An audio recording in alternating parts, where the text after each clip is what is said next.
Hi, so now we are at day 8 of the sourdough starters. I have put mine in a little bit warmer place. I made the dough or the starter a little bit, tiny bit thicker yesterday. I just didn't put quite so much water in, and hopefully we might get some floating sourdough starter. As I say, this can actually take up to sort of 10 to 14 days depending on, you know, all the different types of conditions. Obviously I've got these 2 sourdough starters going on here. And we're just going to test. Hopefully you can see this okay. Here's my water. All I'm doing is I'm taking a teaspoon out and I'm just getting to the point to see whether it's going to float.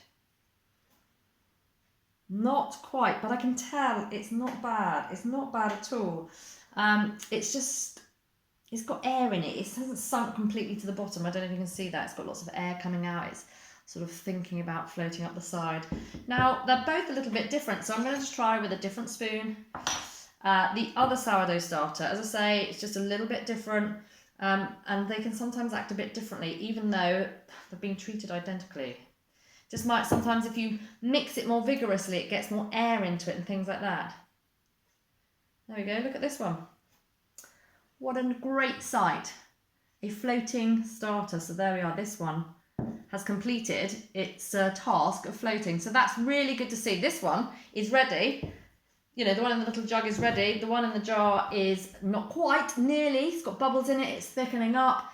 You know, make sure you, when you mix those feeds in, really vigorously get that air into it. But interesting to see that even though we had, for the last 2 or 3 days, we've looked like we've had 2 identical starters, they act differently. This is just what happens. So great. With this one, decant half, refeed. With this one, you can, the half you decant, I would actually decant 40 grams of it, and that 40 grams can go into the start of your first sourdough loaf. You can look on Dead Good Dining on the YouTube channel for maybe the sort of classic sourdough, might be a great one to start with, or some other sourdough recipe, and you'll decant your 40 grams of the starter, get you popped in here. Let me put the scales back to 0, or half, roughly half. It might be that it's a lot more than 40 grams, in which case, make a big loaf. So work out what your half is. That is 40. That is about half, so I'm pretty pleased with that. So I'm going to refeed this one. Refeed it with my 40 grams of bread flour, 40 grams of water, mix it in thoroughly, and now it can live in a sort of a similar vessel. Make sure you don't seal it, but I sometimes will put it in a clean jar. If you use a Kilner style jar, just take the rubber seal off and it can live in your fridge. And what you would typically do is once a week make your sourdough loaf, decanting 40 grams, refeeding it. The 40 grams you decant is what you're using for your loaf of bread, and the starter just goes back in the fridge. It can be stuck in the fridge without feeding for up to sort of 2 weeks.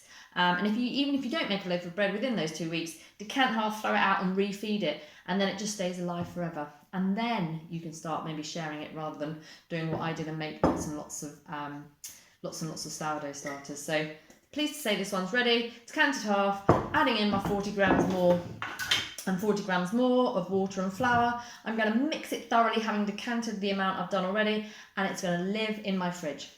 Simple, job done.